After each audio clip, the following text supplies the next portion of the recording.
오늘 Father's Day 아주 좋은 날입니다. 사실 한국에는 없는 날인데, 물론 이제 어버이날 5월 8일 해가지고 이제 부모님께 같이 인사 드리는데, 특별히 미국은 Mother's Day, 그리고 한 달 있다가 또 Father's Day 이렇게 있는 것 같습니다. 그래서 이 시간에 우리 아버지들께 탐도 있고, 우리 최 집사님, 장로님, 우리 박 집사님 있는데, 우리 해피 Father's Day 한번 하고요. 박수로 우리 감사의 마음을 전하겠습니다. 해피 Father's Day. 아유, 감사합니다. 뭐 그 수고를 뭘로 우리가 갚을 수 있겠어요. 네, 네.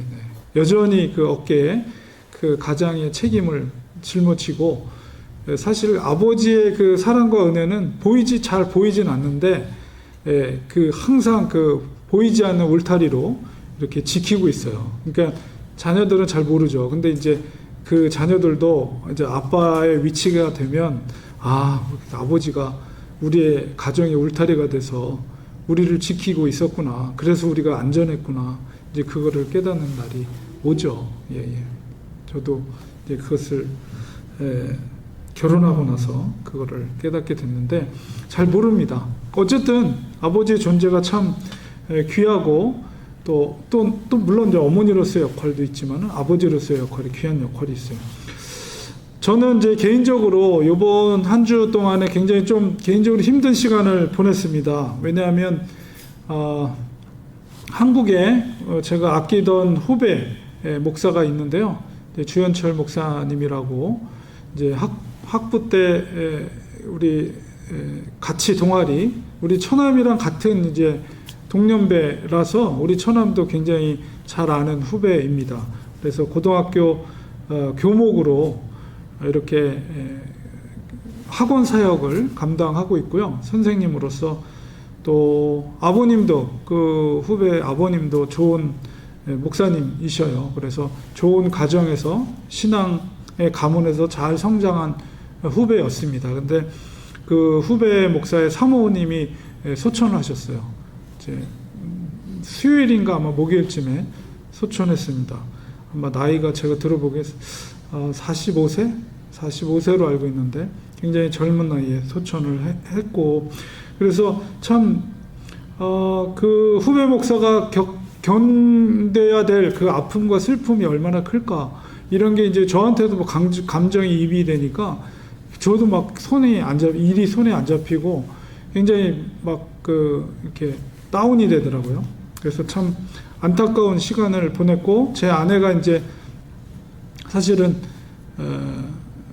소천하기 이틀 전에 카톡을 해서 만나자고 이렇게까지 했는데, 결국 그 약속을 지키지 못하고 이제 소천하게 되었어요. 그래서 아내가 장례 예배랑 또 이제 장지까지 가서 하관 예배까지 동참을 했는데, 특히 이제 화장하는 순간에 그 후배가 참고 있다가 막 오열을 하는 모습을 보았다고 합니다. 그래서 그 이야기를 들을 때 마음이 너무 아팠습니다.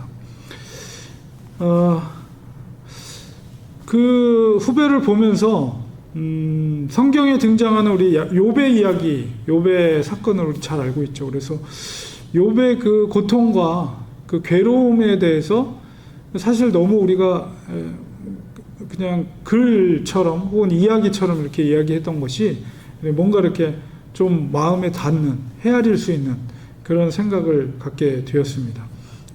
제 후배 목사에게 제가 이제 그날 이제 문자를 보냈어요. 위로의 마음을 전하면서, 이제 워낙 저를 잘 이렇게 따르던 친구였기 때문에 그냥 이름을 불러서, 현철아, 절대 자책하지 마라. 내 잘못이 아니야. 그리고 힘들고 어렵지만 소망 되신 예수님을 바라봐라. 사랑한다, 현철아. 이렇게 문자를 보냈습니다.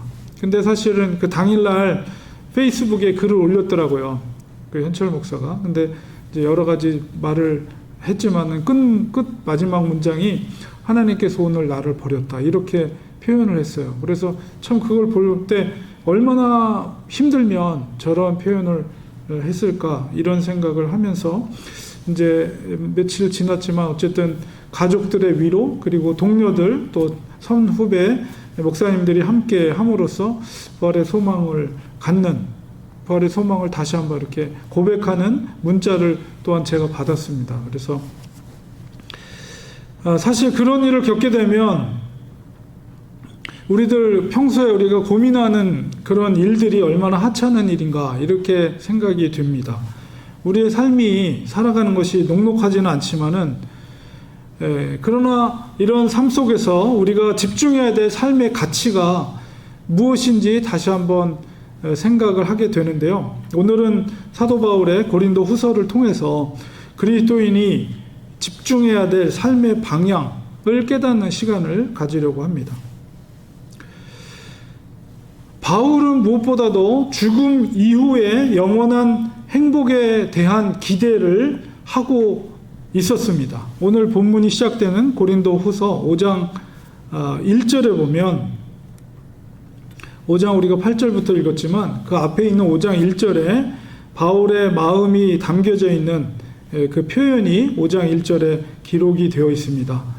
만일 땅에 있는 우리의 장막집이 무너지면 하나님께서 지으신 집, 곧 손으로 지은 것이 아니요 하늘에 있는 영원한 집이 우리에게 있는 줄 아느니라. 이런 고백을 하는데요. 여기서 장막, 우리의 장막이 무너진다는 표현은 바로 우리의 육체가 죽어진다는 의미입니다. 그러니까 바울은 죽음을 두려워하지 않고 죽음 이후에 있는 영원한 본향을 바라보고 있는 것입니다.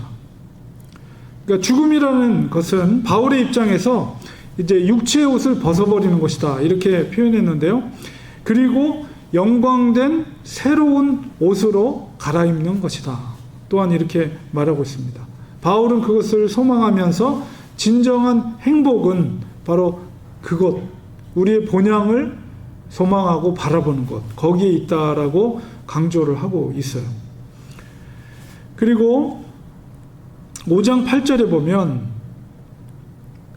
이제 5장 8절에 7절 8절에 우리가 담대히 원하는 바는 차라리 몸을 떠나 주와 함께 있는 그것이라. 이런 솔직한 그의 심정을 고백하고 있는데 육신의 장막을 벗어버리고 주님과 함께 하고 싶은 열망, 사도 바울의 열망이 여기에 담겨져 있어요.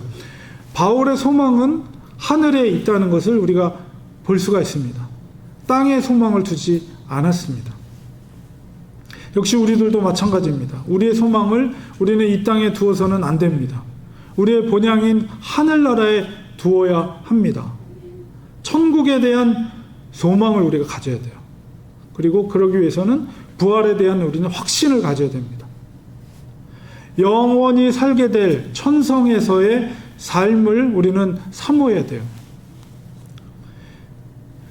이 땅에서의 그리스도인의 죽음이라는 것은 물론 남겨진 유가족들에게는 정말 슬픈 것이지만 그리스도인 그 사람 당사자에게는 그거는 영원한 순간입니다.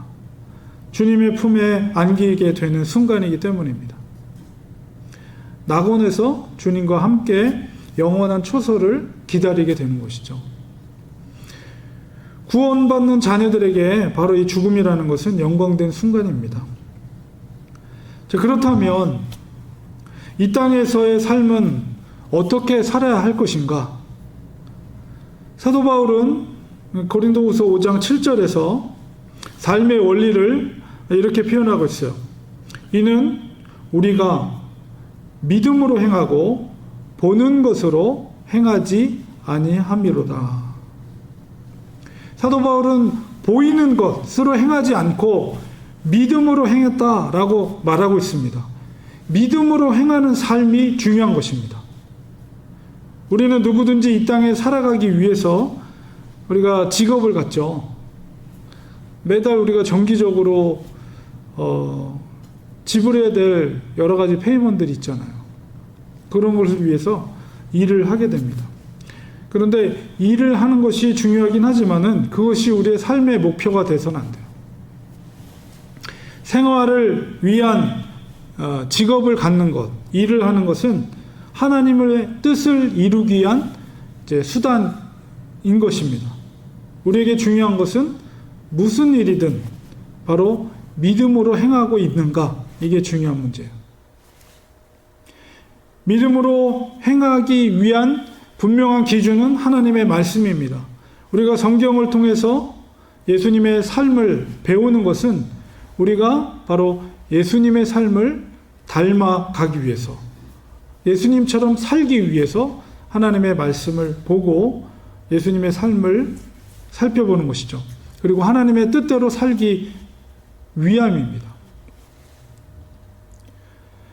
믿음의 삶이라는 것은 구체적으로 살펴볼 때 우리의 입술에서부터 시작이 됩니다.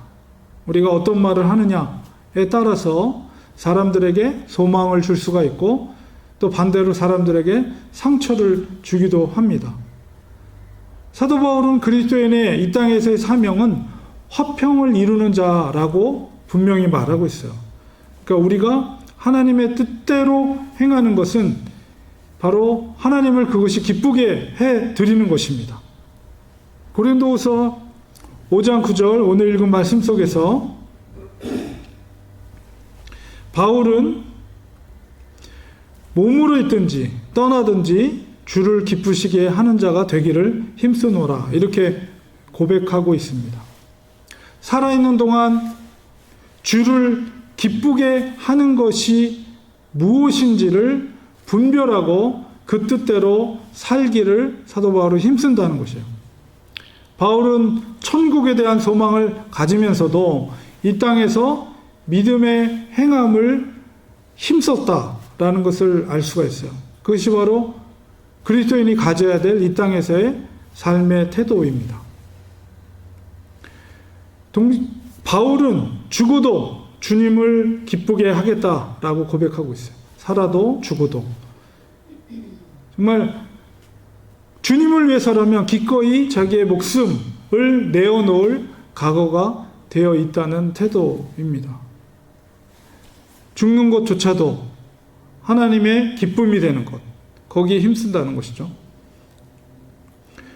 우리가 이 땅에서 죽음은 우리 스스로가 결정할 수가 없어요. 하나님의 뜻에 정해진 시간 가운데 우리에게도 죽음이 찾아올 텐데 그 죽음조차도 하나님께 기쁨이 되어드린다는 것은 우리가 좋은 죽음을, 좋은 임종을 맞이한다는 것입니다. 그래서 우리가 죽음을 위해서도 우리가 기도를 해야 돼요. 좋은 죽음이라는 게 뭘까요? 그거는 바로 모든 사람에게 나의 죽음을 통해서 은혜가 되는 임종입니다. 죽음을 통해서 주님이 살아계심이 증거되고 하나님의 영광이 나타나는 것이죠. 사도 바울은 살아도 주를 위해, 죽어도 주를 위해 살려고 힘썼습니다. 고린도후서 5장 오늘 읽었던 10절에 보면 바울은 또한 심판주이신 예수님을 바라보고 있어요. 우리가 다 반드시 그리스도의 심판대 앞에 나타나게 되어 각각 선악간에 그 몸으로 행한 것을 따라서 받으려 함이라. 바울은 이 땅에 살면서도 항상 심판주이신 예수님을 바라보며 그 앞에 설 때에 칭찬 듣기를 잘하였도다. 내 착하고 충성된 종아. 주님의 그 칭찬 듣기를 사모했고 그 순간을 항상 믿음의 눈으로 바라보면서 살았습니다. 바울은 주를 위해 믿음으로 행한 것을 통해서 주님께 칭찬 듣기를 사모하였습니다. 이것이 바울의 삶의 목표였어요. 그리고 그 일에 힘썼습니다. 바울의 열심은 어느 누구보다도 뜨거웠습니다. 우리 5장 9절에 있는 마지막 구절에 힘쓰노라라는 단어가 있는데 이 힘쓰다라는 그 원어에 보면, 헬라어 원어에 보면 그 뜻이 뭐냐면 명예를 좋아하다 혹은 지지 않으려 하다 이런 의미를 담고 있는 단어를 쓰고 있어요. 이것은 마치 우리 조만간 이제 7월에 올림픽이 시작이 되죠. 이제 올림픽 선수들이 출전한 선수들이 금메달을 따기 위해서 얼마나 전력을 합니까?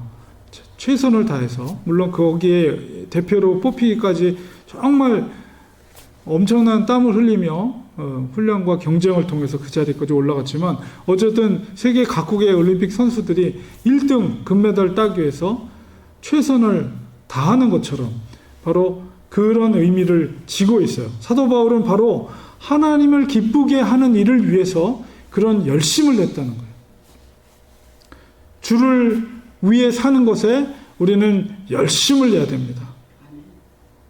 우리가 세상의 것에 민첩하기보다는 하나님께서 기뻐하는 것에 우리는 민감하게 반응하는 믿음의 태도를 가져야 되고, 또한 1등이 되도록 주님 앞에 칭찬 들을 수 있도록 하나님의 기뻐하시는 일이 무엇인가 나의 구체적인 생활 속에서, 삶 속에서 그렇게 살려고 노력하는 것, 바로 이게 그리스도인이 이 땅에서 살아가야 되는 삶의 태도라고 말할 수가 있습니다. 바울은 그런 삶이야말로 최고의 명예이며 또한 은총이라고 생각하였습니다. 우리가 본향을 그리워하면서도, 그렇지만 우리는 이 땅에 주님이 우리를 부르시는 그날까지는 바로 올림픽 선수처럼 하나님을 기쁘게 하기 위해서 최선을 다하는 사도 바울의 그런 열정을 우리는 가져야 됩니다. 지난 금요일이니까 이틀 전이죠. 이틀 전에 제가 귀한 선교사님 한 분을 배웠습니다. 같이 차를 제가 라이드를 해드리면서 여러 가지 대화를 나눌 수 있었는데요.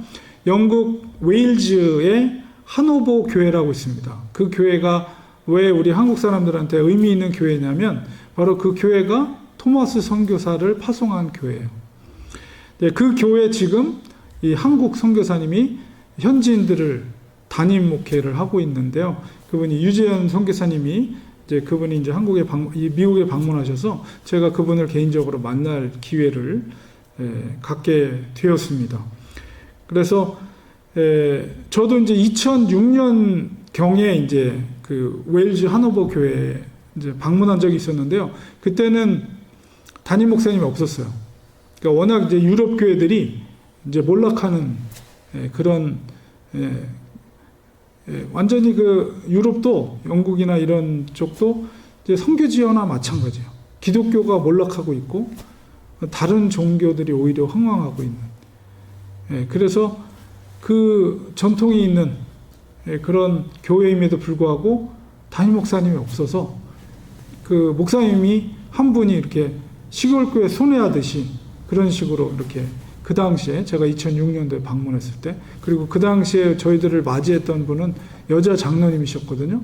이제 그분을 아시더라고요. 유재현 선교사님이 이미 두 부부는 소천하셨다고 얘기를 하시더라고요. 그때 정말 저희들을 따뜻하게 맞이했던 분이신데, 그 선교사님을 만나서 이제 이야기를 나눌 기회가 있었습니다. 그래서 이제 이분이에요. 그리고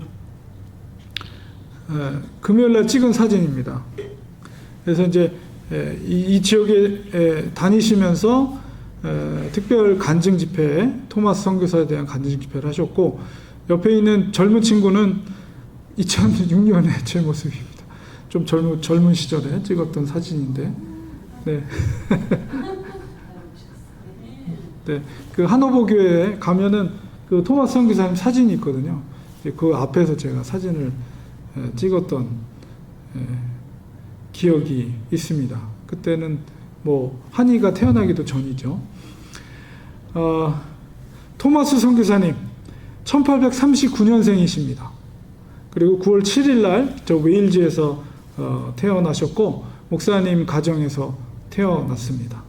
그분은 이제 런던 대학을 공부했고, 그러니까 굉장히 똑똑하신 분이었어요. 토마스 선교사님이. 그리고 런던 미션 학교에서 신학 교육을 받으면서 이제 선교사로서의 콜링을 받게 됩니다. 그래서 이제 그 1863년 그때가 24살 때 이제 이미 결혼을 했어요. 아내와 함께 이제 파송 선교 단체가 런던 선교회라고 이제 지금은 없어진 것 같아요. 근데 런던 선교회에서 파송해서 이제 중국 선교사로 이제 그 젊은 부부가 파송이 됐습니다. 근데 안타깝게도 중국에서 사역을 하다가 아내가 워낙 환경이 안 좋으니까 아내가 이제 병이 걸려서 거기서 이제 죽음을 맞게 됩니다. 소천했어요. 혼자 된 이 토마스 선교사님은 그럼에도 불구하고 하나님의 부르심 가운데 선교적 사명을 더 감당하길 원했습니다. 그래서 거기서 복음을 전하다가 조선이라는 나라를 이제 알게 되었어요. 그때는 이제 쇄국 정책으로 조선이 문을 개방하기 전이기 때문에 이제 다른 나라가 왔을 때는 공격을 하는 그런 위험한 시기였음에도 불구하고 토마스 선교사는 조선 땅에 자기가 가서 복음을 전해야겠다는 마음을 품게 됩니다. 그래서 그 당시에 이제 미국의 상선, 그때는 뭐 다른 배가 없었으니까 상선인 제너럴 셔먼호라는 배를 거기에 이제 타게 되죠. 선원들과 함께 타게 돼서 거기 이제 복음을 가지고 성경을 가지고 이제 대동강을 타고 이제 배가 제너럴 셔먼호가 대동강으로 들어와서 거기에 이제 조선 땅에 들어오게 되는 거예요. 근데 사실은 이제 쇄국하고 있었기 때문에 이제 오픈된 상태에서 들어온 게 아니라서 결국은 대동강에 있는 현지 주민들과 이 어선에 있던 사람들과 이제 갈등이 일어나게 됩니다. 결국 그렇게 되니 이제 조선 사람들이 이제 배에다가 불을 지르고 그 선원들을 다 잡아다가 죽인 거예요. 근데 그 안에 이제 이 토마스 선교사님도 포함되어 있었죠. 그래서 마지막 이제 순교 당하는 그 상황 가운데도 성경책을 이제 군인에게, 조선인 군인에게, 병사에게 그 성경을 건네주고 결국은 순교를 당했습니다. 근데 그의 나이 그때가 27살 때. 꽃다운 나이죠. 27세 젊은 나이에 세상을 떠났습니다. 이게 바로 조선 땅에 뿌려진 최초의 순교의 피입니다. 토마스 선교사가. 그의 희생, 아무것도 안 했어요. 성경책만 건네주고 뭐 그 땅에 도착하자마자 그냥 죽은 거예요. 그러나 그의 희생을 통해서 엄청난 일들이 이루어지게 됩니다. 바로 조선인들에게 뿐만 아니라 많은 선교사들에게 그 소식이 전파됐고 조선이라는 땅에 선교사들이 복음을 전해야 되겠다는 열정이 불과같이 일어나게 되는 계기가 되었어요. 결국 그의 짧은 일생, 27살이라는 짧은 일생을 살았지만 그의 순교를 통해서 한국 교회에 정말 부흥의 첫 그 미랄과 같은 씨앗이 된 것이죠. 그리고 그것이 우리가 이제 그 역사를 역추적해 보면 1904년에 평양에 엄청난 성령의 부흥운동이 일어났죠. 그것의 근원을 찾아가면 바로 토마스 선교사의 희생으로부터 그것이 시작됐다는 것을 우리가 한국 역사 속에서 그것을 알게 됩니다. 결국 1904년 평양 대붕 운동의 시초가 되었고 그것을 통해서 평양은 동방의 예루살렘이다 이렇게 할 정도로 엄청난 크리스천들이 평양에 그리고 교회가 세워지는 놀라운 역사가 바로 토마스 선교사의 순교를 통해서 이루어지게 된 것입니다. 무엇이 토마스 선교사를 그런 낯선 조선 땅으로 이끌었을까요? 바로 그것은 하나님을 향한 열심입니다. 복음에 대한 열정입니다. 사나 죽으나 주님을 기쁘게 해드려야 한다고 하는 그 사도 바울이 가졌던 그 열심이 그것을 가능하게 한 것입니다. 하늘의 소망을 두고 오직 주를 위해, 오직 주님의 기쁨을 위해 이렇게 힘쓸 때 하나님의 나라가 놀라운 부흥의 역사, 확장의 역사가 이루어지는 거예요. 희생과 헌신과 열심이 없이 절대 복음의 열매는 열리지 않습니다. 우리에게 주어진 인생, 한 번 사는 인생, 세상 사람들은 세상의 부귀영화 혹은 성공을 위해서 달려간다면 우리는 무엇입니까? 무엇을 위해 살아야 하겠습니까? 오직 주님을 위해 사시기 바랍니다. 주님을 기쁘시게 하는 일을 위해 우리 열심을 내시기 바랍니다.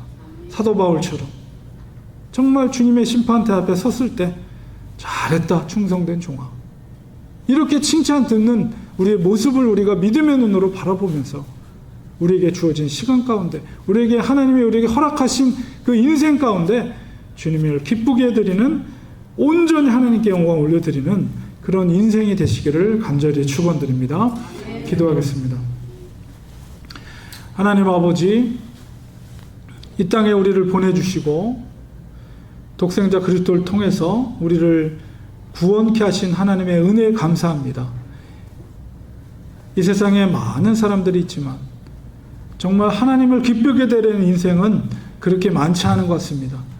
무엇을 먹을까, 무엇을 마실까, 이런 것에 더욱더 우리의 마음을 빼앗기고 하나님의 기쁨, 하나님의 사명을 위해서 살아가기보다는 그저 우리의 일상적인 삶에 우리의 마음을 빼앗겨 버리는 경우들이 너무 많습니다. 연약한 우리의 모습을 긍휼히 여겨주시고 우리의 마음속에 다시 한번 복음에 대한 열정이 불일 듯 일어나게 하여 주셔서 사도 바울이 걸었던 그 길을 걷게 하시고 토마스 선교사님이 걸었던 그 길을 우리도 믿음으로 걸어갈 수 있는 순교자적인 삶을 사는 저희들이 되게 하여 주셔서 하나님의 나라가 더욱더 확장되게 하시고 우리의 삶을 통해서 하나님께 기쁨이 되드리는 인생이 되게 축복하여 주시옵소서. 예수님의 이름으로 기도합니다. 아멘.